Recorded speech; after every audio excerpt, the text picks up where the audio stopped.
김종배 시선 집중. 여러분 안녕하십니까, 김종배입니다. 이 서울시장 보궐선거를 앞두고 야권에서 후보 단일화를 둘러싼 논쟁이 가열되고 있는데요. 국민의힘 지도부의 입장이 어떤 건지 2부 비상한 정치 시간에 성일종 국민의힘 비대위원과 이야기 나눠보겠습니다. 그리고 방역 지침을 어기고 대면 예배를 강행해온 부산 세계로교회에 어제 폐쇄 명령이 내려졌는데요. 교회 측은 가처분 신청과 헌법 소원을 제기하겠다면서 강경하게 맞서고 있습니다. 3부에서 이 방역법 위반 혐의로 세계로교회를 고발하겠다고 밝힌 시민단체 평화나무를 연결하고요. 이어서 세계로교회 손현보 담임 목사의 입장 들어보겠습니다. 그리고 아동학대 사례를 신고했다가 경찰이 신원을 노출하는 바람에 부모로부터 곤욕을 치렀다는 의사의 사연도 전해드리겠습니다. 1월 12일 화요일 김종배의 시선집중, 광고 듣고 시작합니다.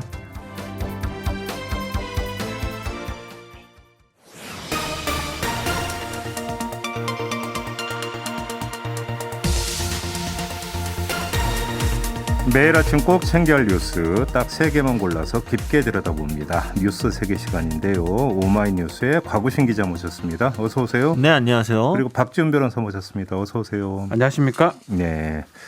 지금 뉴스 세계 진행하기 전에 우리 애청자 여러분들께 좀 전해드릴 말씀이 있는데요. 유튜브로 저희 시선집중 함께 해주시는 분들 아마 지금 시청이 안 되고 있을 겁니다. 지금 기술적인 문제가 발생을 해서 유튜브 송출이 지금 안 되고 있습니다. 최대한 빨리 방법을 찾기 위해서 노력을 하고 있는데요. 조금만 좀 기다려 주시기 부탁을 드리고요. 현재는 유튜브로 청취를 할 수가 없습니다. 일단 라디오나 MBC 미니 이용해서 방송 청취 부탁드리겠습니다. 최대한 빨리 해결하도록 노력을 하겠습니다. 자, 오늘 뉴스 가보죠. 첫 번째 뉴스는요. 네, 문재인 대통령이 집권 5년차를 맞아 신년사를 어제 내놓았습니다. 주요 키워드는 회복, 포용, 도약이었는데요. 문 대통령은 이 코로나와의 기나긴 전쟁이 끝나지 않았다. 생명과 안전이 여전히 위협받고 유례없는 민생경제 어려움이 지속되고 있다라고 토로했습니다. 하지만 새해에는 분명히 다른 해가 될 것이고 우리는 함께 코로나를 이겨낼 수 있을 것이라고 강조를 했는데요. 특히나 다음 달이면 백신 접종을 시작할 수 있다라고 이야기했습니다. 우선순위에 따라 순서대로 전 국민이 무료 접종 받을 수 있도록 하겠다라고 강조했는데요. 지금 이제 우리 기업이 개발한 치료제의 심사도 진행 중이라면서 백신 자주권을 확보하겠다라고 이야기했습니다. 정은경 중앙방역대책본부 본부장 역시 이날 정례 브리핑에서 이 같은 사실을 알렸는데요. 이달 중에 백신 예방접종 계획을 확정을 하고 순차적으로 2월부터 무료 접종을 하기로 했습니다. 우선 접종 대상은 최대 3,600만 명분 정도라고 하는데요. 하지만 이제 백신별로 도입 시기나 물량 등이 다르기 때문에 개인에게 백신 종류의 선택권을 주기는 어려울 것이라고 덧붙였습니다. 우선 접종 대상자가 3,600만 명이면 네. 아동과 청소년은 일단 제외잖아요. 그렇죠. 지금 뭐 그럼 거의 전 국민 다라고 봐도 되는 거 아닌가요? 다 맞을 수 있다라는 거고 네. 이번 신년사에서 뭐 다른 얘기도 많이 나왔지만 이 부분이 가장 눈에 띄는 것 같습니다. 선언한 거거든요. 전 국민이 백신을 무료로 맞을 수 있다. 무료. 네. 3,600만 명이라는 거는 다 맞는다는 뜻입니다. 뭐 아동들 안 맞는 거니까. 네. 막 그런 의미에서 신년사에 가장 주목해야 될 부분, 또 주목받을 수 있는 그런 부분으로 좀 보입니다. 뭐 이제 9개 구분이 포함이 된 거를 보면요. 의료기관 종사자, 집단시설 생활자 및 종사자, 65세 이상 노인, 성인 만성 질환자, 그리고 소아청소년 교육 보육시설 종사자 및 직원, 코로나19 1차 대응 요원, 경찰 소방 공무원, 군인, 교정시설 및 치료감호소, 수감자 및 직원, 그리고 여기에 50세부터 64세 성인이 포함된 게 그렇죠. 눈에 띕니다. 원래는 65세 이상만 우선 접종 대상이 아니겠느냐 이런 식으로 우려가 나왔는데 50세까지 좀 확장을 하면서 일단 좀 더 노령층 쪽에 집중해가지고 보호받을 수 있도록 조치를 할 것으로 보입니다. 50세가 없으면 노령층이에요. 장년층 50대 기분 나쁘. 죄송합니다. 공식적으로 사죄드리겠습니다. 사실은 65세가 아니고 50에서 64세 이게 큽니다. 그러니까요. 그렇기 때문에 다 맞춘다는 노인층이 것으로 보입니다. 아니고 이제 장년층 장년층이죠. 아닐까요? 중장년층. 네, 그러니까 저도 우선 접종 대상자에 이제 들어가게 되는 건데요. 저는 몇 년 딱 모자라긴 한데요. 예. 네. 그래요? 저랑 바꿀래요? 아닙니다. 아무튼 네. 예, 그 문재인 대통령이 어제 신년사를 쭉 정밀 분석을 하면 그 올해 그 국정 우선순위가 무엇인지가 명확하게 드러난다고 봐야 되겠죠. 일단 코로나 잡겠다라고 하는 것이 최우선순위인 게 분명히 드러나고 있고 그렇죠. 부동산 문제에 대해서 이제 송구하다라고 이제 표현을 했기 때문에 일단 어떤 부동산이 문제가 있었다는 점을 인정을 하고 주택 공급 쪽으로 이제 방향을 찾겠다라고 하는 의사도 분명히 했기 때문에 거기 좀 2순위라고 봐야 될 것 같고요. 뭐 좀 검찰 개혁이나 이런 얘기들을 안 했습니다. 그래서 아마 좀 그런 개혁 부분보다는 네. 민생이나 이 부분에 좀 주안점을 두겠다. 지금 눈에 딱 띄는 국민들한테 바로 눈에 띄는 그 부분 백신하고 부동산 얘기한 거 봤을 때는 네. 그 부분에 이제 초점을 두고 있는 것 같습니다. 어찌 본다면 좀 약간 좀 기계적으로 분리를 한다면 지금까지 문재인 대통령의 국정 수행 지지도를 분석을 하면 긍정 요인에서 이제 가장 우선순위를 차지했던 게 코로나 방역이었고 그렇죠. 이제 그 부정적 평가에 이제 그 1순위였던 게 부동산이었기 때문에 이 양면을 이제 다 건드리겠다. 그러니까 장점은 극대화하고 네. 그러니까 단점은 극소화하는 쪽으로 방향을 단점 잡겠다. 없애겠다. 뭐 이렇게 지금 국정 방향을 잡았다고도 해석을 하면 될 것 같습니다. 네. 다만 이제 구체적인 방법론이 부동산 정책 같은 경우는 좀 포괄적으로만 그 언급을 했고 선언적 차원이기 때문에 구체적인 내용이 무엇이 되겠느냐 이제 이게 관심사인데 어제 신년사에서는 거기까지는 좀 가지는 않았으니까. 네, 구체적으로 나오진 않았고 아마 변창흠 장관이 본인 발로 이제 변창흠표 정책 패키지를 따로 이제 발표를 하지 않을까 이걸 좀 기대하고 있는 거겠죠. 그러니까요. 네. 네.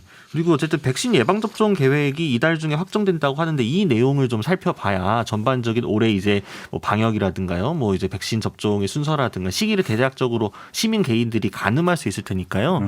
이에 대해서 이 결과가 계획이 나오고 나야 또 한번 이 계획을 근거로 문재인 대통령의 이 국정 수행에 대한 평가가 또 바뀌지 않을까. 지금 일부 보도를 보게 되면은 2월부터 접종을 한다고 하지만 그 2월이 도대체 몇만 명 정도 분량이냐, 도대체 2월이 이렇게 좀 기대할 수 있을 만한 수준으로 맞을 수 있는 건지 아니면 시작만 2월이고 실질적으로 본격적으로 접종 받을 수 있는 거 한참 후 아니냐 이런 우려들이 계속 나오고 있으니까요.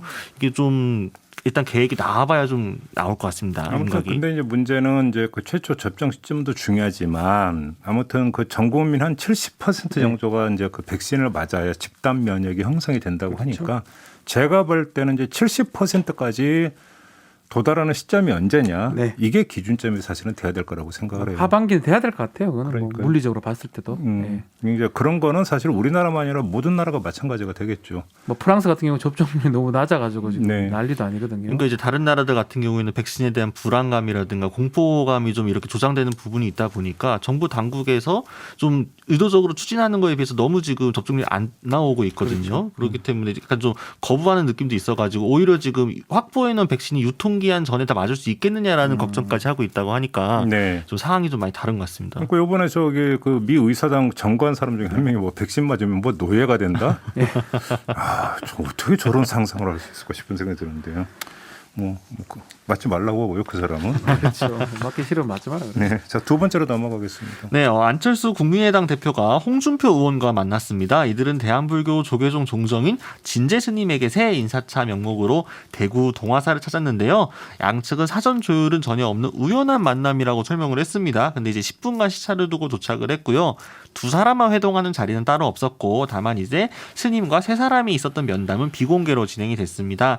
연합뉴스 보도에 따르면 그런데 이들의 만남이 이번이 처음이 아니라 지난달에도 만나서 식사를 함께 했다고 합니다. 그래서 이번 이 불교 그 조계종 종정 스님 만나는 그 자리가 정말로 우연이었는지 좀 의문이 제기되는 상황도 있고요. 네. 또 하나는 안철수 대표가 최근 김동길 연세대학교 명예교수와도 만나는 등 보수층 인사들과의 접촉을 계속 늘리고 있는 모습을 보이고 있습니다. 네. 반면에 김종인 비상대책위원장은 안철수 대표에 대해서 대응하지 말라라고 내부 경계령에 들어갔다라고 합니다. 서울신문이 처음 보도한 내용을 보면요. 비공개 회의 자리에서 비대위원들과 당 관계자들에게 우리 당에서 후보를 내는 것에 집중해야지 왜 안 대표를 염두에 두느냐라면서 되도록 대응하지 말라고 이야기를 했다는 겁니다. 뭐 밖에서 찾는 게 기회주의가 아니냐, 이건 콩가루 집안이다, 뭐 이런 표현까지 나왔다고 하는데요. 비대위 회의가 끝난 후 기자들과 만난 자리에서도 정당 통합은 있을 수 없다, 전혀 상상도 못하는 상황이다, 거론하지 말라라고 선을 그었습니다. 근데 뭐 우연이라고 하니까 이걸 굳이 뭐 해석할 필요는 없는데 대구거든요. 동화사는요. 거기다가 불교 조계종에 갔습니다. 네. 시간이 10분이면 약간은 교감이 있다고 보는 게 그래서 뭐 홍준표 의원도 지금 무소속이긴 하지만 뭐 보수 인사고 지난 대권 후보였기도 하고 네. 그렇기 때문에 상당히 그 국민의힘을 제외한 나머지 보수층 인사들을 다 만나는 지금 모양새입니다. 안철수 대표 지금 행보가 상당히 크다, 광폭적이다라고 할 수 있을 것 같습니다. 이제 김종인 위원장은 안철수 대표에 대해서 계속적으로 거리를 두고 있는 상황인데 당 내에서의 인사들은 뭐 여러 명이 그러니까 주호영 원내대표부터 해서 오세훈 전 서울시장이라든가 안철수 대표에 대한 러브콜을 계속 보내고 있잖아요. 그렇죠. 그러니까 지금 당에서의 메시지가 일단 엇박자가 나는 거에 대한 경계를 일단 한 것 같고요. 이게 지금 사실 당대당으로 보게 되면은 안철수 국민의당 대표가 갖고 있는 국민의당 지분은 사실 굉장히 작고 국민의힘이 훨씬 큰 제일 야당인데 마치 국민의당이 국민의힘을 끌고 가는 듯한 모양새가 되는 거란 말이죠. 서울시장 판 돌아가는 걸 보게 되면요. 그러다 보니까 좀 오히려 국민의힘이 중심을 잡고 여기에 안철수 대표 측에서 흡수 통합하는 식으로 가든가 해야 그림이 좀 나올 텐데 반대로 끌려가는 데 대해서 좀 걱정하는 게 아닌가. 지지율인 것 같아요. 지지율이 뭐 세다 보니까 안철수 대표가 원래 이 정도 아니면 이 땅도 있을 수도 있는데 워낙 세다 보니까 마음이 좀 바뀌었을 수도 있고요. 독자적으로 지금 행보하는 그런 모양새고 결국은 이제 선점 효과라고도 해석이 될 수가 네. 있는 거죠. 단일화 어떤 그 이벤트의 선점 효과. 그렇죠. 이것이 결국은 지금 안철수 지지율의 좀 상승 국면을 이끌었던 가장 큰 동력이다. 이렇게 봐야 될 것 같은데 그러면 후발주자 입장에서 어떻게 될 것인가. 김종인 위원장의 전략은 일단 이렇게 읽어야 되는 거 아닙니까? 네. 그러니까 단일화라고 하는 어떤 논의에서 이제 후발주자가 되어버렸는데 이것을 어떻게 판세를 역전시킬 것인가. 라고 하는 점에서 어제 뭐 대노했다 뭐 이런 거 보도가 많이 나왔는데 또 다른 뭐 인물도 좀 거론을 하고 경제인 출신 L 씨라고 지금 거론을 하고 있는데 그러니까 L씨면 누군지는 알 것 같긴 한데 그 사람 같은데. 그래요? 누군? 사람 뭐 얘기하기 좀 그런데. 본인은 페이스북에 아니라고 거절하지 않았습니까? 네, 거부했습니다. 그래요? 저만 모르고 있습니까 지금? 예. 경제인 젊은 L 씨니까요. 예. 네. 예. 근데 그래요? 뭐 이제 김종인 비대위원장 계속해서 지금 새로운 인물을 발굴을 해가지고 네. 여러 명이 이제 최대한 많이 그 경선판에 뛰어들고 국민의힘 중심으로 한 경선 자체에서부터 바람을 이끌어가지고 컨벤션 효과를 쭉 이어가면서 서울시장 본선까지 가는 그림을 만들어야 향후 안철수 대표와의 단일화 국면이 이루어지더라도 주도권을 잡겠다. 안철수 대표의 들러리로 서진 않겠다는 입장이 그렇죠. 상당히 강한 것으로 보입니다. 근데 그러기 위해서는 일단 국민의힘 안에서 안철수 대표와 대등하게 사실 좀 선방해 볼 수 있는 정도 지지율이 나오는 인물이 눈에 띄어야 되는데 아직까지는 그렇지 않고 있다라는 거죠. 그러니까 기존에 워낙 10년 전부터 이름이 서울시장 선거에서 알려졌던 나경원 전 원내대표나 뭐 오세훈 전 시장 정도의 이름만으로는 지금 지지율은 좀 나오지만 이 최대치까지 한계가 있지 않을까 이런 우려들이 나오고 있어서 자꾸만 좀 새로운 인물들을 탐색해보고 있는 것이 아닌가 싶습니다. 아무튼 그 이제 합당 카드는 물 건너갔다 이렇게 네. 해석을 해도 되는 거잖아요. 입당은 안 한다라는 것이고. 그렇죠. 그러면 이제 남아 있는 그 가능성은 둘 중 하나죠. 말대로 어제 김종인 위원장 말대로 3자 구도로 가든지 네. 아니면 막판 단일화. 이거 외에는 이제 현재로서는 둘 중에 하나 같아요. 뭐 지금. 다른 시나리오는 없다 이렇게 정리를 해도 될 것 네. 같습니다. 네, 알겠습니다. 자, 마지막 뉴스로 가보죠. 네, 중대재해법이 논란 끝에 이제 민주당과 국민의힘의 합의로 통과가 되었으나 여전히 현장에서의 산재 사망 사고가 끊이지 않고 있습니다. 어제 있었던 사건 중에 하나는 일단 광주광역시의 한 플라스틱 재생 사업장에서 51세 A 씨가 기계에 몸이 끼어서 사망했습니다. 폐플라스틱을 파쇄기에 넣는 일을 하다가 사고가 난 건데요. 여성 직원인 A 씨는 당시 혼자 작업 중이었다고 합니다. 2인 1조 근무 안전수칙이 지켜지지 않은 것은 물론이고 이 사업장이 물론 보도마다 이제 5인 미만이나 10여 명 규모다라고 조금 엇갈리고 있기는 한데요. 5인 미만이라고 하면 애초에 적용 대상이 아니고 10여 명 규모라고 하게 되면은 3년 유예 이 적용이 되기 때문에 이 사업장 업체는 처벌받지 않습니다. 또 이틀 전이었죠. 저녁에는 전라남도 여수 산업단지에 있는 유연탄 저장업체에서도 협력업체 소속 기계정비원 33살 B 씨가 운송설비에 몸이 끼었습니다. 이 기계에 남아있던 석탄 찌꺼기를 제거하던 작업 도중이었는데 함께 일하던 동료가 현장 상황을 보고해서 119가 출동을 했지만 이 컨베이어 벨트를 향한 통로가 워낙 좁아서 용접기 등을 동원해 길을 뚫으면서 구조에 나섰다고 합니다. 병원으로 옮겨졌지만 결국 숨졌는데요. 이 금호 TNL 하청업체 해당 사업장 역시 금호 TNL이 43명 정도의 규모라고 합니다. 그래서 네. 50인 미만 사업장이기 때문에 역시나 법 적용의 유예를 받는 상황입니다. 3년 유예가 되는 3년이죠. 거죠. 50인 미만은. 그다음에 지금 광주의 경우에는 이 작업장이 5인 미만 사업장이라는 보도도 있고 10여 명 된다라는 그렇죠. 지금 보도도 있기 때문에 확인은 좀 필요한데 아무튼 5인 미만이라면 아예 이제 배제가 적용이 안 되는 됩니다. 거고요. 예. 그것도 이제 뭐 10여 명이 돼버린다고 이제 3년 유예가 되는 네. 것이기 때문에 중대재해처벌법이 국회를 통과하자마자 네. 사각지대에서 어떤 일이 발생하고 있는지가 그냥 바로 여실하게 드러나는 그런 이 얘기를 한 거거든. 결국은 뭐 조금 더 말씀드리면 중대재해기업처벌법, 중대재해 사망사고라든지 상습 상해 사고가 일어나는 기업을 처벌하겠다라는 법입니다. 네, 그 법이죠. 법령에서 기업은 빠졌습니다. 네, 그렇죠. 중대재해처벌법으로 네. 바뀌었는데 네. 이제 거기서 가장 뭐 정의당 등등 단체 사회에서 우려했던 부분이 너무 적용 범위를 많이 빼버린 겁니다. 네. 5인 미만을 아예 빼버리고 또 50인 미만 같은 경우는 유예를 3년에 두는 거거든요. 결국 그게 반쪽짜리 아니냐, 너무 예외를 많이 둔 거 아니냐 했는데 실제로 많은 사고들이 5인 미만, 50인 미만 이런 적은 사업장에서 많이 일어나기 때문에 결국 우려했던 게 현실이 되지 않을까 이런 생각이 좀 듭니다. 그러니까 예를 들면 금호 TNL 사건 같은 경우에는 이제 TNL의 합성 업체 소속의 직원이 사고가 났을 때 이를 원청인 금호 TNL에 물을 수 있도록 하는 게 사실 이 중대재해법의 아주 중요한 골자 중에 하나인데 그 금호 TNL인 원청조차도 50인 미만 사업장이기 때문에 이번 유예 기간에 걸려갖고 이제 비켜갈 수 있다라는 거죠. 물론 뭐 지금 시행 자체가 1년 뒤입니다만, 그러니까 만약에 이 유예 기간이 다가왔을 때, 그럼 그때 돼가지고 또 경제계가 로비가 없을까? 유예 기간 늘려야 된다. 지금 준비가 안 돼 있다. 지금 하게 되면 기업들이 굉장히 어려워진다. 기업 살인법이다. 이런 식으로 또 논란 나오게 되면은 그때 또 벌써부터 지금 제1야당은 지금 중대재해법보다 좀 더 완화된 법안을 준비하겠다고까지 나서고 있는 상황인데, 그럼 그때 그 상황에서는 지금 여당은 그땐 무슨 말을 할 수 있을지 잘 모르겠습니다. 개인적으로 좀 우려했던 게 이렇게 막 논의는 무상했는데 이런 식으로 자꾸 예외를 두고 배제를 해버리면 그 역효과가 발생한다라는 좀 우려를 했었거든요. 뭐냐면 이렇게 되면 유예 대상이 되고 제외 대상이 되는 쪽에서 오히려 그러니까 그 면죄부를 주는 듯한 그렇죠. 그런 역효과가 발생하면서 우리는 해당 사항 없으니까 뭐 우리는 상관없어 이런 식으로 하면서 오히려 정반대의 어떤 네. 그 메시지를 던져주고 그것이 현장에서 오히려 이상하게 돌아갈 수 있는 가능성. 네. 이것들을 좀 우려를 했었는데 물론 이것이 이제 바로 그렇게 어떤 그 작용에 따른 어떤 결과라고는 단정을 할 수는 없습니다만 현장에서 이런 분위기가 만약에 팽배한다면 그런 좀 문제는 좀 심각해지는 거거든요. 그렇죠. 법이 적용이 안 된다라 그러면 그만큼 안심을 또 가진답니다. 그러니까요. 네, 거기다가 그 뭐 사업장에서 그럴 가능성도 인원을 줄인다든지 네. 일부러 줄인다든지 네. 그리고 그 예외 조건에 맞아 떨어지면 안전을 더 소홀히 한다든지 예. 그 부분이 가장 문제인데 결국은 그런 상황이 되지 않을까 많은 분들이 지금 우려하고 있는 상황이죠.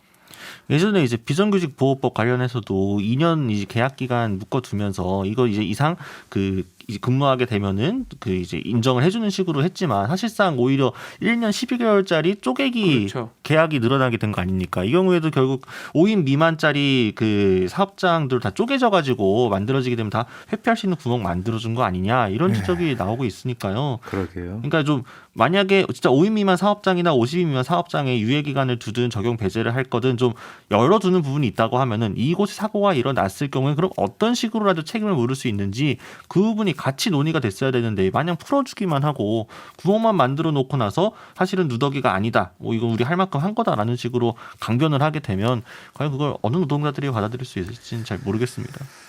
그러게요. 듣고 있겠죠? 정치권에서. 법은 통과가 됐는데 통과된 게 맞는지 참 의문입니다. 알겠습니다. 자, 이렇게 마무리하죠. 박지훈 변호사, 곽우신 기자와 함께했습니다. 고맙습니다. 감사합니다. 감사합니다.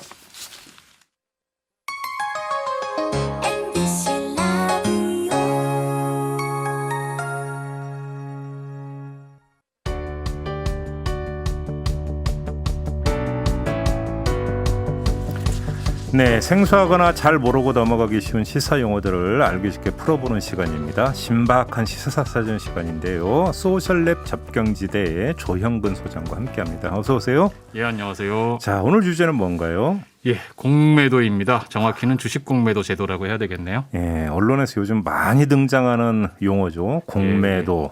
요즘 뭐 이제 다시 금지 안 하냐면 아마 3월이 기점이라고 네, 하는데. 예. 3월 15일입니다. 예. 그래요? 지금 뭐 금융위 같은 경우는 허용한다 뭐 이런 식으로 또 나오는데 반발한다 이런 뉴스가 네, 계속 네. 있던데 예. 뭐 제가 주식을 안 해갖고 정말 그 무지한데요. 예. 공매도라고 하는 게 뭐예요? 예, 공매도는 뭐 문자 그대로 빌릴 공짜에 판다는 뜻인데요. 자기가 안 가진 주식을 팔 수 있는 제도를 말합니다. 없는데 어떻게 팔아요? 정확히는 차입 공매도라는 제도인데요. 예. 안 가진 주식을 증권사에서 빌려서 팔 수 있습니다. 보통 주식 거래 순서가 먼저 사고 그 다음에 팔잖아요. 그럼요. 먼저 팔고 이제 먼저 팔아서 나중에 이제 비싸게 팔고 싸게 사서 비싸게 파는 게 원리죠. 네. 이제 공매도는 이게 순서도 원리도 반대입니다. 예. 먼저 팔고 나중에 삽니다. 안 가진 주식을 증권사에서 빌려서 먼저 비싸게 팔고 네. 주가가 떨어지면 싸게 사서 차익을 챙기는 원리입니다. 뭐 사례를 한번 보면요. 이제 A전자가 지금 주당 100만 원이라고 생각을 해보죠. 네. 제 보기에 거품이라서 이게 곧 떨어질 것 같아요. 그런데 저한테 A전자 주식이 없습니다. 네, 증권사에서 10주를 빌린 다음에 바로 팝니다. 그럼 저한테 1,000만 원이 생기겠죠? 그렇죠. 아니나 다를까 A전자 주가가 떨어져서 한 달 뒤 50만 원으로 반토막이 납니다. 이때 10주를 500만 원에 삽니다. 그리고 증권사에 10주를 갚죠. 오. 저는 500만 원이 남는 겁니다. 앉아서 버네요. 예, 예. 예. 다른 투자자들은 이제 곡소리 나는데 물론 증권사에 이자를 냅니다만 뭐 그 예. 정도는 낼만 하고요. 물론 만약에 주가가 안 떨어지고 올라버리면 그만큼 손해를 봅니다. 아, 대신. 네네. 그러니까 이제 떨어질 거라고 생각해서 했는데 네네. 올라버리면 안 되니까 예, 그렇게 예. 되버린다. 근데 지금 개인 투자자들이 이 공매도에 반발을 한다는 거 아닙니까? 예, 맞습니다. 이유가 왜 그러는 거예요? 개미라고 보통 이야기하죠. 네. 개미 입장에서는 주가를 떨어뜨리는 주범이거든요. 어. 이 공매도는 이제 주가가 떨어질 거라고 예상을 해서 돈을 버는 기법이잖아요. 예. 그러니까 거꾸로 보면 공매도를 많이 하니까 주가가 떨어진다고 볼 수도 있습니다. 네네네. 네, 무엇보다 중요한 건 공매도는 99.9% 외국인과 기관 투자자 같은 큰 손들이 한다는 사실입니다. 아. 그러니까 큰 손들이 개미 등쳐먹는 게 공매도라는 게 개인 투자자들의 인식이죠. 그럼 개인들도 하면 되잖아요. 이제 개인도는 공매도를 사실상 하고 싶어도 못 한다고 보시면 되는데요. 네. 개인 투자자가 기관 투자자들이 하는 대차 거래라는 유리한 방식으로 공매도를 하려면 50억 원 이상 금융 상품을 증권사에 예탁해야 됩니다. 아, 지금 담보금을 걸어놔야 그렇습니다. 되는 거군요. 예외자금 50억 원 정도는 다들 대강에 계시잖아요. 네? 죄송합니다. 왜 이러세요? 그러니까 지금? 말이 안 되잖아요. 네. 그래서 이제 물론 이 돈이 없어도 이제 대주 거래라는 방식으로 공매도를 할 수는 있는데요. 이자가 비싸고요. 네. 개인은 사실상 공매도 못 한다 이렇게 보셔도 됩니다. 그러니까 이 접근성이 원가 엄청나게 떨어진다, 거의 불가능하다 예, 이런 예, 이야기 예. 들었는데 좀 사례가 있으면 좀 소개를 해줘 보세요. 예, 이게 2016년 9월 29일, 30일 이틀 사이 일인데요. 네. 29일에 주식시장 마감 직후에 한미약품이 미국 제약사 제넨텍하고 신약에 대한 기술 수출 계약에 성공했다 이렇게 공시를 합니다. 예. 이게 큰 호재죠. 예. 다음 날 아침 30일에 장이 열리자마자 주가가 치솟았습니다. 개미들이 달려들었죠. 그런데 30분 만에 주가가 갑자기 폭락합니다. 오. 한미약품이 개발하던 다른 신약 올무티닙이 독일 제약사 베링거 인게르하임하고 맺은 기술 수출 계약이 파기됐다 이런 공시가 떴거든요. 예. 전날 호재를 발표하고 다음 날에 악재를 발표한 거죠. 그래서 9월 29일에 62만 원 하던 한미약품 보통주 가격이 30일에 50만 8천 원 폭락. 오, 예. 나중에 29만 원 밑으로까지 떨어졌습니다. 반토막 났네요. 예. 예, 문제는 30일에 개장을 하고 나서 악재가 공시되기 사이 요 30분 사이에 공매도 320억 원어치가 일어난 겁니다. 네. 큰 손들이 악재를 미리 알고 공매도를 친 거죠. 예. 개미들은 모르고 그걸 다 받았고요. 예, 나중에 이제 내부 정보를 이용한 사실이 드러난 일부 직원은 처벌받았습니다만 공매도는 이럴 위험성이 상존합니다. 아니 그럼 이거 금지하는 게 맞는 거 아닌가요? 그런데 왜 허용하려고 그러는 거예요? 예, 이게 참 어려운 게 예.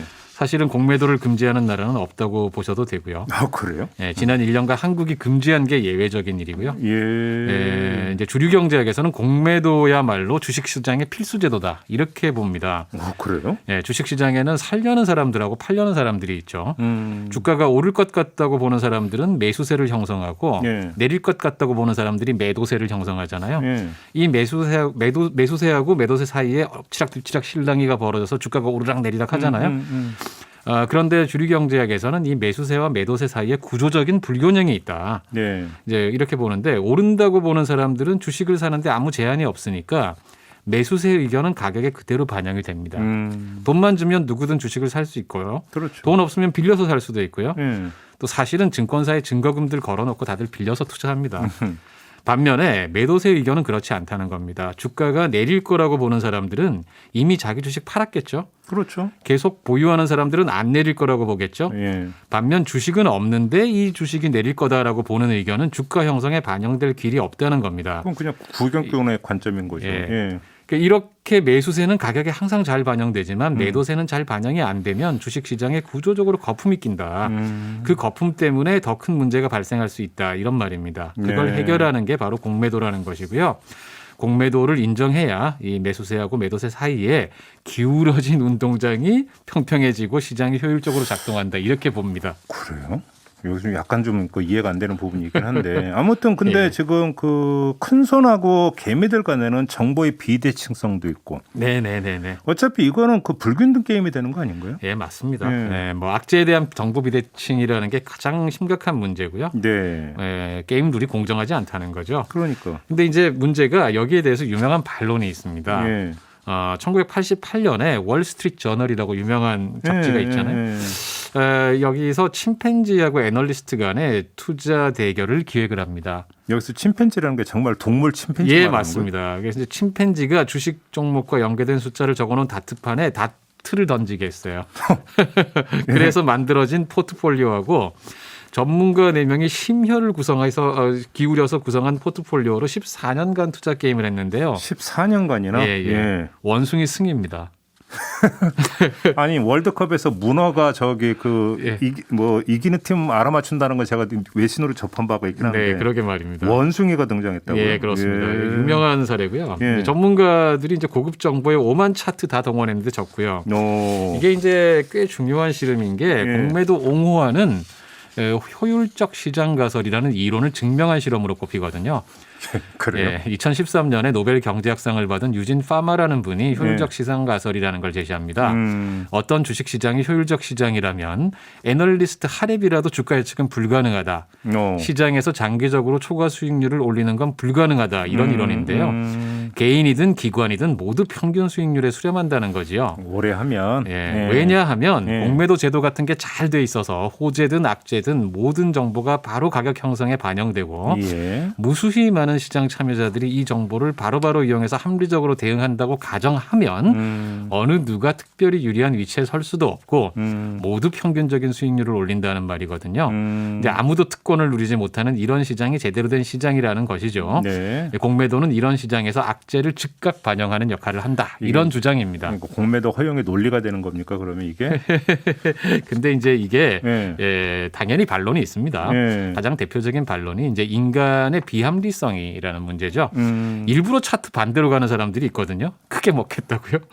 제가 내기할 때 제가 주로. 예, 그렇습니다. 소음 거래자라고 부릅니다. 이런 사람들을. 그래요? 예, 소음을 일으키는 사람들이죠. 예. 결국 시장이라는 게 그렇게 투명하고 합리적으로 움직이지 않는다는 것이죠. 예, 큰 손들도 막 있고요. 이런 주장을 편 로버트 실러 교수가 2013년에 앞서 말씀드린 유진 파마 교수하고 함께 노벨상을 받습니다. 그래요? 서로 정반대 주장을 편 두 사람이 공동 수상을 한 셈인데요. 당시에 이제 노벨상 위원회가 야, 둘 다 멋지고 훌륭한 이론인데 누가 맞는지는 모르겠으니까 두 분이 알아서 해결하십시오 하고 고백한 거라고 당시 화제가 됐었죠. 예. 정답은 없다 이런 거잖아요. 종류가. 예, 뭐 이론적으로는 그런 식인데요. 예. 그러나 이제 공매도를 뒷받침하거나 비판하는 이론적 논쟁 같은 것은 보통 사람들 입장에서는 별로 관심이 없는 문제입니다. 사실. 그렇죠. 훨씬 현실적인 문제는 개인 투자자들이 피해를 보기 쉬운 허술한 자본시장을 어떻게 규제할 거냐라는 문제죠. 지금 보면 공매도 문턱을 아주 대폭 낮춰서 개인도 기관과 동일한 조건에서 공매도 할 수 있게 하자. 아예 이렇게 하거나 예. 아니면 이 지금 현재 공매도 불법 공매도 사례들에 대한 처벌이 굉장히 약합니다. 네. 과태료인데요. 과태료 평균 액수가 1,600만 원이에요. 그래서 이게 말이 안 된다. 형사 처벌하고 그다음에 그 부당 이득을 완전히 환수할 수 있도록 하고 큰 손들인데 과태료가 1,600만 원밖에 안 그렇습니다. 예. 이 각종 그 외국계 뭐 투자 회사들이나 증권사들이 불법 공매도 대충 되게 무차입 공매도들인데요. 이런 불법 공매도 했을 때 과태료 평균이 1,600만 원이에요. 그러니까 뭐 사실 솜방망이 수준이 아니라 그냥 뭐라고 해야 되나? 그냥 봐주는 거죠, 뭐. 예. 그래서 이제 그 공매도를 재개하든 안 하든 어떤 결론이 나오든 간에 개인들이 희생양이 되지 않도록 확실한 보완책을 마련하는 게 중요하다. 이렇게 생각을 하고 있습니다. 예. 이혁수님이 댓글 달아주시길 어려운 제도네 라는 댓글을 달아주셨는데요. 이걸 마무리 멘트로 삼겠습니다. 예. 알겠습니다. 예. 조형근 소장과 함께했습니다. 고맙습니다. 예, 고맙습니다.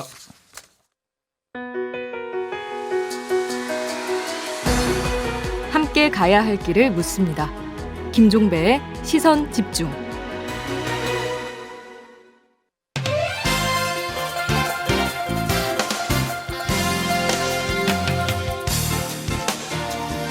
네, 매주 화요일에 찾아오는 코너입니다. 비상한 정치 시간인데요. 그 주인공 성일종 국민의힘 비대위원 전화로 만나보겠습니다. 나와 계시죠?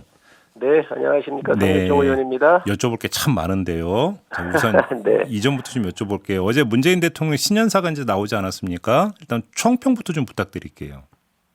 우선 대통령께서 현실 인식에 큰 문제가 있다 이렇게 저는 보고 있습니다. 어떤 점에서요?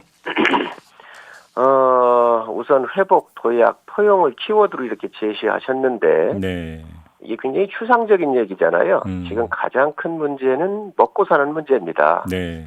이 먹고 사는 문제를 어떻게 해결할 것인가. 코로나 이전 상태로 경제를 회복시키겠다 그랬거든요. 네. 그러면 코로나 이전의 경제 상태로 회복을 시키려고 한다면 여기에 몇 가지 구체적으로 일을 해야 돼요. 거기에는 보면은 우선 방역이지요. 네. 네. 근데 방역에 대한 핵심적 이야기가 없습니다. 아직까지. 우리가 물량은 다 확보했다고 그러는데 언제 얼마의 양이 어떻게 들어와서 국민들한테 접종을 할 것인가. 이게 네. 해결이 안 되면 네. 경제 회복이 될 수가 없는 것이지요. 근데 그 대통령 신년사 뒤에 그 정은경 질병관리청장이 좀 구체적인 접종 계획을 밝히지 않았습니까? 접종 계획이야 나왔는데 그게 언제부터 어떻게 들어오는지에 대한 그 계획이 없다는 것이죠. 그러니까 추상적으로 11월 정도 얘기한다 그랬는데 네. 이스라엘 같은 경우는 약 한 960만, 1000만 명이 이르는 국민을 갖고 있잖아요. 네. 3월이면은 접종이 다 끝납니다.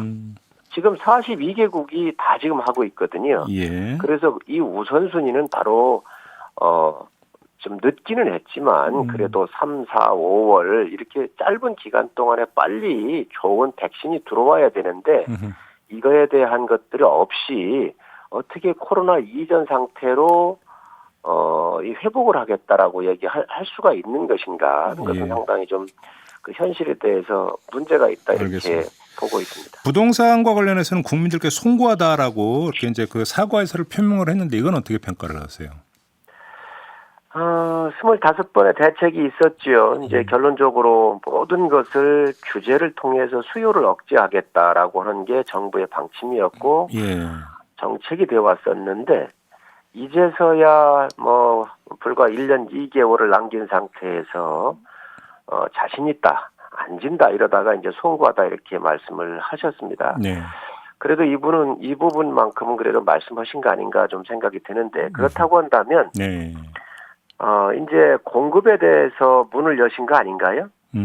근데 이 공급도 수요를 억제할 때는 모든 대책을 다 썼습니다. 세금에서부터 모든 것을 다 썼는데 네. 그럼 공급에 대해서 예. 모든 대책을 쓰고 있는가? 예. 저는 이 부분에 대해서 정부가 문을 열어야 한다고 생각을 해요. 예를 든다고 한다면 양도세 부분 같은 경우도 공급을 열어야 되거든요. 그러면 양도세를 낮춰야 되는데 이런 징벌적 양도세를 가지고는 과연 공급에 대해서 수요 억제만큼 문을 열어서 시장이 요구하는 거에 대답을 하고 있는지는 의문입니다. 지금 다주택자 양도세 말씀하시는 거잖아요. 근데 어제 민주당 같은 경우는 아니라고 딱 확실하게 선을 긋던데요.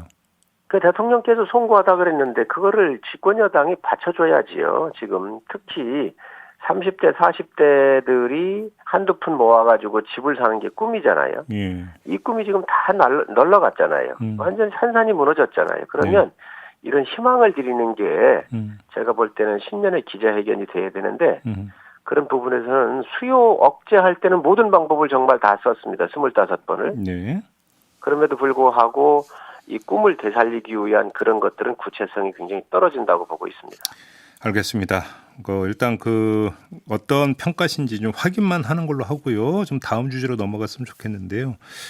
일단 요거 좀 하나 여쭤볼게요. 어제 나온 이야기가 있는데 국민의힘에서 서울시장 보궐선거와 관련해서 기업가 출신의 엘모 씨를 영입한다 이런 이야기가 나오는데 좀 확인해 줄 수 있습니까? 그런 회의를 한 적이 전혀 없습니다. 그거는 오보입니다. 아, 그 LC라는 사람 이름이 나온 적이 전혀 없습니까? 예, 없습니다. 아, 그래요? 일부 언론은 이재용 전 소카 대표 아니냐 이런 식으로 추측 보도 나왔고 본인도 그런데 본인은 아니라고 또 이제 그 부정했다고 하는데 혹시 이재용 전 대표가 혹시 입에 오르내린 적이 없습니까? 예, 없습니다. 이거 그럼 완전한 오보입니까? 제가 알기로는 그렇습니다. 그래요? 예, 그 비대위에서는 이름이 오르내리거나 뭐 영입에 대한 이야기가 일체 없었다는 말씀을 드립니다. 알겠습니다.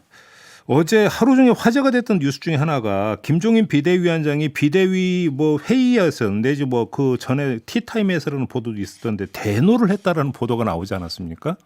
그 안철수 그러니까 국민의당과의 합당을 거론한 거에 대해서 대노를 했다는 보도가 있었는데 분위기가 어땠어요, 의원님? 우선 김종인 비대위원장은 명장 중에 명장이시지요. 국가를 바라보는 시야각이 넓고 예. 또 풍부한 경험에서 나오는 정치적인 감각이 탁월한 분이시잖아요. 네. 그렇기 때문에 당을 참 중도로 많이 외연을 확장을 했고 예. 또 이 서울시장 선거와 또 수권 정당으로서 많이 변모를 한 게 사실입니다. 그래서 한번 이 훌륭한 선장이 오셨으니까 한 번쯤 우리가 믿고 맡겨보자는 말씀 제가 드리고 또 어제 말씀하신 것은 당의 선장으로서 당연한 말씀이십니다. 지금 당의 후보 등록도 안 했는데 예. 뭐 다른 이야기 나오는 것은 당에 도움이 안 되는 일이죠. 우리 당은 정해져 있는 일정대로 저희가 가고 또 거기에 필요에 따라서 변화할 것이 있으면 정치는 늘 또 새로움을 추구하고 많은 변화가 있는 거니까 네. 그때 맞게 가면 될 일인데 지금 많은 이야기들이 먼저 앞서서 얘기하는 것은 바람직하지 않다라고는 그런 원론적인 말씀이십니다. 그러면 좀 명확히 좀 확인을 해 주세요. 그러니까 김종인 위원장의 입장, 더 나아가서 비대위 전체 입장은 국민의당과의 합당은 없다라고 하는 것으로 해석을 해도 되는 겁니까? 합당이 없다라고까지 얘기할 건 없는데 지금 단계에서는 합당 같은 걸 고려할 필요가 없는 것이죠. 정치는 여러 가지 가능성이 있지만 일단 저희 당의 후보들이 좋은 후보들이 있지 않습니까? 지금 현재 많은 분들이 계시니까 뭐 나경원 대표도 계시고 오세훈 전 시장도 계시고 또 윤희숙 같은 젊은 아주 그 희망이 있는 그러한 의원들도 계시고 또 그 이외에 원외에도 많이 계시고 그런데 이런 분들의 토대 위에서 저희 당이 진행대로 스케줄대로 가면 되는 것이지요. 근데 윤희숙 의원은 출마 안 하는 것으로 정리되지 않았나요? 보도가 그렇게 나왔던데 아닌가요? 예, 아직 여러 가지 본인이 아마 고민하고 있습니다. 아, 그래요? 예. 불출마는 결정됐다는 보도가 있습니다. 그게 아니라는 말입니까? 그러면? 예, 아직은 뭐 그런 결정을 안 한 걸로 알고 있습니다. 아, 그렇군요. 근데 합당 이야기로 다시 돌아가면 김종인 위원장은 정당 통합이라는 건 있을 수 없는 일이라고 분명히 선을 그었는데 지금 의원님 말씀으로 약간 좀 그 뉘앙스가 다른 것 같은데요. 그러면 현 단계에서는 정당 통합이라고 하는 것은 고려할 수 있는 사항이 아니죠. 왜냐하면 저희 당이 스케줄이 있기 때문에 저희 당의 스케줄이 다 마무리되고 난 다음에 뭐 그 전에 또 안철수 대표께서 저희 당에 여러 가지 제안을 할 수 있지만 지금 저희 당은 제1야당이고 저희 당 나름대로의 그 공간에서 또 하고 있고 이러니까 이런 것들이 다 절차가 끝난 그 이후에는 뭐 검토할 수 있을지 몰라도 지금 현 단계에서는 그런 것들을 검토할 일은 없다고 생각합니다. 그러면 안철수 대표는 입당은 안 한다고 하고 그러면 그 3자 구도로 가는 게 아니라고 한다면 남은 카드는 그 막판 후보 단일화밖에 없는 거겠네요. 그러면? 그것도 가정할 수 있고요. 또 그 이후에 저희 당의 후보가 결정되고 난 이후에 합당을 뭐 못할 일은 없겠지만 그런 현 단계에서는 그런 것을 고려하고 있지 않습니다. 그러면 예를 들어서 그 국민의힘의 후보가 선출된 후에 합당을 한다면 그러면 그 합당 후에 그럼 다시 또 경선을 치르는 겁니까? 어떻게 되는 겁니까? 그림이? 여러 가지 대안이 있을 수 있죠.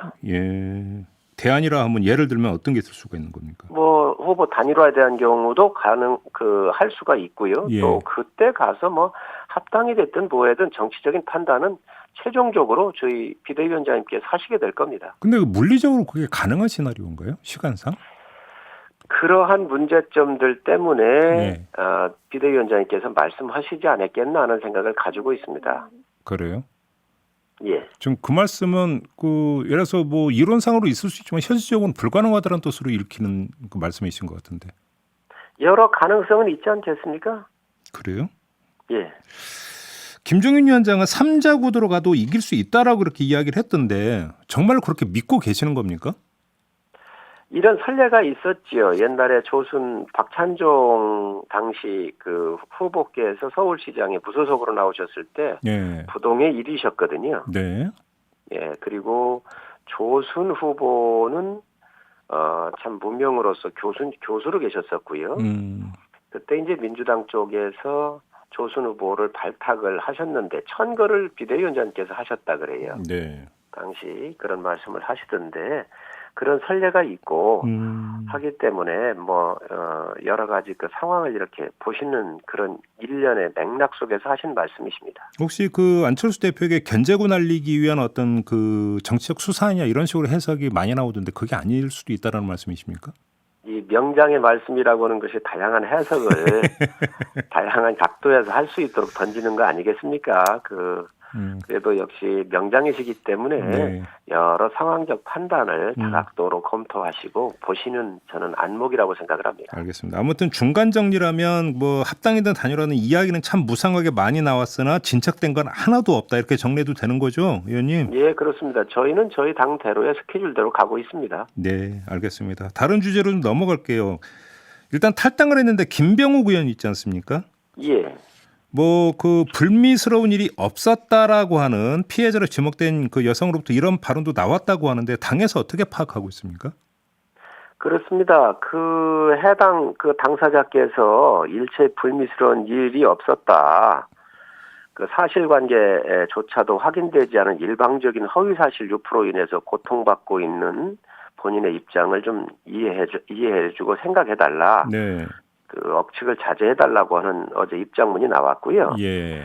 또 이 김병욱 의원 같은 경우는 이제 보좌관 시절에 안동에 가가지고 아마 그 의원 국정감사 도우러 갔다가 이런 일이 있었던 것 같은데 본인 당사자가 그런 일이 없다고 그런 거 아닙니까? 그래서 네. 그거는 뭐 해프닝이 아닌가 이렇게 생각을 합니다. 해프닝으로 보신다면 다시 그 탈당을 무르고 그러니까 당으로 돌아올 수도 있다라는 말씀이신가요?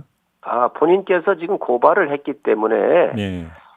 고발을 해놨기 때문에 아마 그런 것들이 다 정리가 좀 돼야 되겠지요. 어차피 수사는 거쳐야 되니까 수사 결과까지 보고 나서 그러니까 판단할 문제다 이런 거죠, 정리하면. 예, 그런 상황 정리가 다 되면 본인이 아마 요청하든 그 본인이 판단할 문제입니다. 알겠습니다. 그 민주당의 이낙연 대표가 어제 이 공유제를 제기를 하지 않았습니까? 이 코로나 예. 때문에 물론 그 피해를 본 데도 많지만 이익을 본 기업이 있으니까 이익을 본 기업이 그 코로나로 인한 이익의 일부를 공유를 하는 이런 방안을 제시한 바가 있는데 의원님 어떻게 평가하세요? 어떠한 법적 근거에서 그런 말씀을 하셨는지 저는 이해가 안 갑니다. 이거는 그러면 법을 가지고 코로나- 강제로 한다기보다는 자발적인 어떤 참여 그러니까 이런 모델이던데요. 자발적으로 한다고 하는 게 과연 그게 실효성이 있을까요? 예, 국가라고 하는 것은 기업들이 일을 하고 네. 그 또 기업이 잘 되면 고용이나 여러 가지 사회 기여를 통해서 하는 것이 맞지. 예.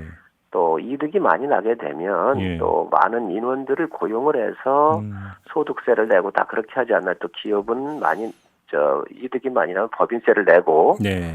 그렇기 때문에 그런 큰 과정에서 보는 것이고요. 네. 기업이 커질 때 사회적 책임을 아마 기업들도 다 느끼고 있습니다. 그런데 이 공유제라고 하는 옛날에도 물론 여러분들이 그런 얘기를 내놓기는 하셨었는데 네. 막연한 말로서 자발적으로 한다 하는 것은 제가 봤을 땐 맞지 않다고 생각을 합니다. 그러면 이제 그 법으로 강제하는 건 더 안 된다는 말씀이신가요?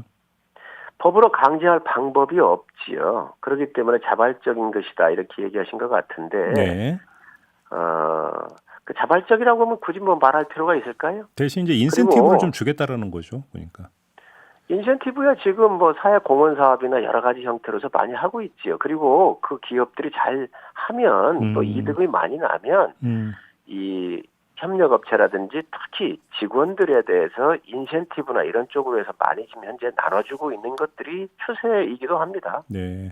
오늘 한 조간이 보도한 내용이 있는데요. 지금 남미 여러 나라에서는 코로나 국면에서 부유세를 징수하는 방안을 검토하고 있고 일부 국가는 이미 입법을 완료했다라는 보도가 있었는데 우리나라에서는 이걸 도입할 여지는 전혀 없는 걸까요? 현재 정치권에서 논의된 바는 없습니다. 혹시 검토할 그러니까 의지는 없으십니까? 워낙 그 위중한 상황이니까는요. 네. 이런 부분은 또 세금이라고 하는 것은 국민적 동의를 거둬야 되는 거 아니겠습니까? 예. 그렇기 때문에 그런 걸 함부로 얘기할 수는 있는 상황은 아니고 예. 아마 다른 나라의 추이나 여러 가지를 보면서 음. 국민들과 한번 이제 그런 것들이 수면에 올라왔었을 때의 문제지 예. 현재 단계에서는 국가의 큰 제도가 바꿔지는 일이기 때문에 굉장히 조심스럽습니다. 근데 남미 일부 국가는 이제 한시적인 부유세 도입 이런 것들도 이제 아마 그 입법화된 것 같더라고요. 그래서 한번 좀 그 의견을 좀 여쭤봤던 거고요. 예. 알겠습니다. 자, 오늘 이야기는 이렇게 마무리하도록 하겠습니다. 고맙습니다, 의원님. 네, 감사합니다. 네, 지금까지 성일종 국민의힘 비대위원과 함께했습니다. 산타페 러브레터에 참여한